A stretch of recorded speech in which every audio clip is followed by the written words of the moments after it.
Sementara itu pemirsa, istri salah satu pelaku pembunuhan berantai mengaku tidak mengetahui suaminya menguburkan 3 jenazah di rumahnya. Pelaku bahkan mengaku bekerja di salah satu pabrik beras, bukan sebagai dukun pesugihan.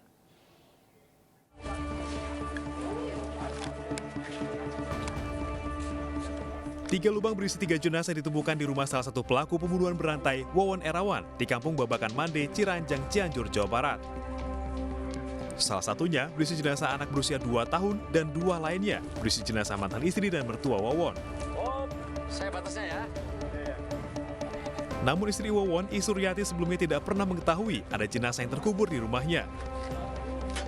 Suaminya mengaku menggali lubang untuk saluran pembuangan septic tank. Suaminya bahkan mengaku bekerja di salah satu pabrik beras, bukan dukun pesugihan.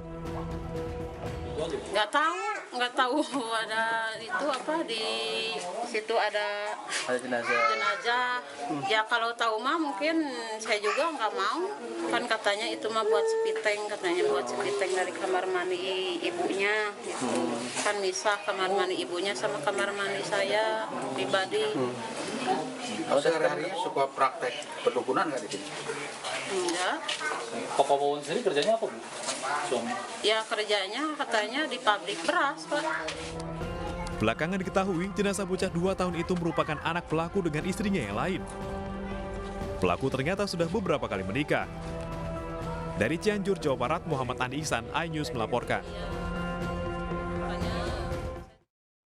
Pemirsa, untuk mengetahui kronologis kasus ini, sudah bergabung bersama kami Kombes Pol Truno Yudo Wisnu Andiko, Kabid Humas Polda Metro Jaya. Selamat siang Pak Yudo.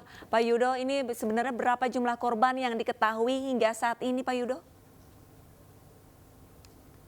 Selamat siang Mbak Arlista, Mas Gede. Jadi kami laporkan sesuai dengan masih pada saat press conference kemarin oleh Bapak Kapolda Metro Jaya, ya, korban di Bekasi 3 meninggal dunia dan 1 selamat, itu anak-anak di bawah umur, dan saat ini sedang kita sinergi untuk ditangani juga oleh KPAD Bekasi Kota.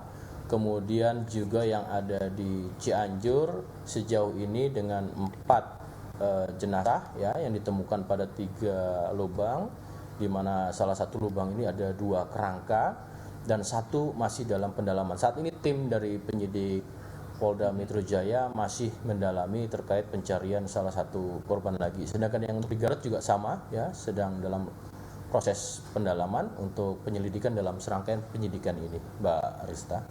Iya, selain di Bekasi dan Cianjur, apakah ada kemungkinan pelaku ini melakukan aksi kejahatan di tempat yang lain, Pak? Ya, Mas Gede, jadi begini.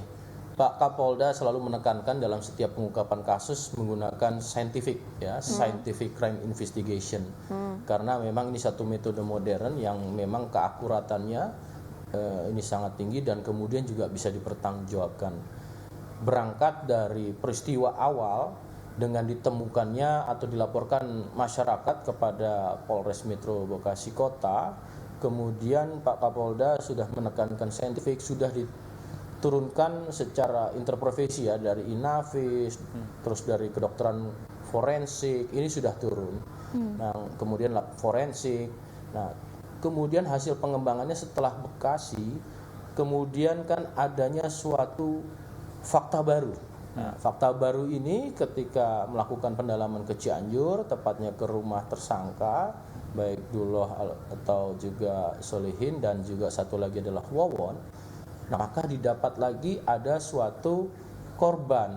Nah, dari sini tentunya disampaikan ya tadi bahwasannya secara saintifik tim ini masih terpadu bersinergi sama-sama ke Cianjur. Tentunya kita masih nunggu progresnya dan tidak terhenti sampai di sini. Harapannya adalah semua ini bisa terungkap. Dan bagaimana dengan tempat kejadian sejauh ini masih tetap Bekasi, Cianjur, dan satu lagi yang diduga masih dicari di Garut ini, itu kan TKP-nya tidak di sana ya, karena kita mengacu kepada keterangan tersangka, tetapi kita perlu dukungan juga dari secara psikologi forensik dan keterangan-keterangan lain untuk sehingga kita bisa menuntaskan. Namun kami juga menghimbau, Kapolda Metro sampaikan apabila ada kejanggalan yang mungkin saudaranya pernah berkoneksi atau ada relasi dengan para tersangka ini dan kemudian merasa ada putus atau kontak tidak bisa dihubungin lagi, silakan menghubungi Polda Metro Jaya.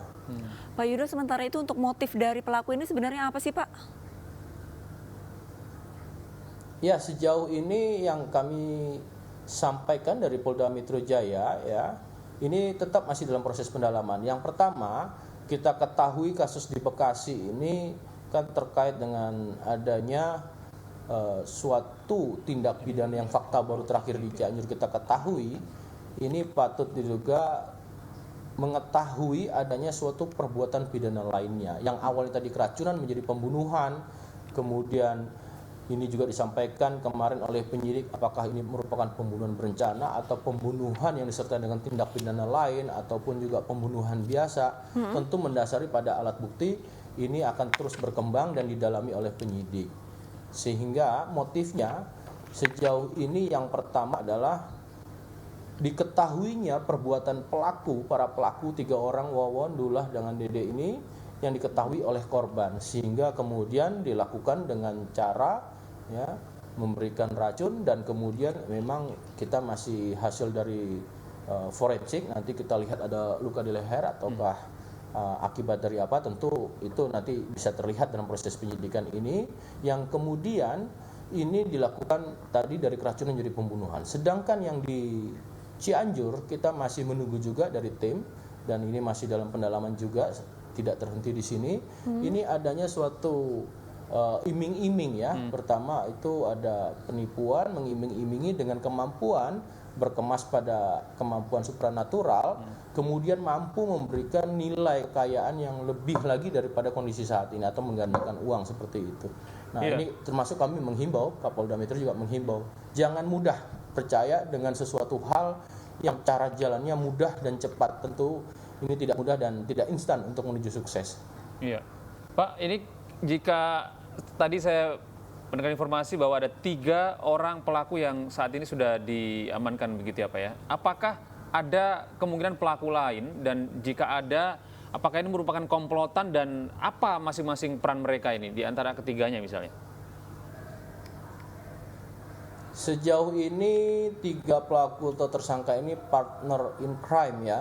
Dalam partner in crime ini masih 3, tidak menutup, namun ini menunggu hasil penyidikan dan penyelidikan dari proses rangkaian penyidikan ini ya tentunya.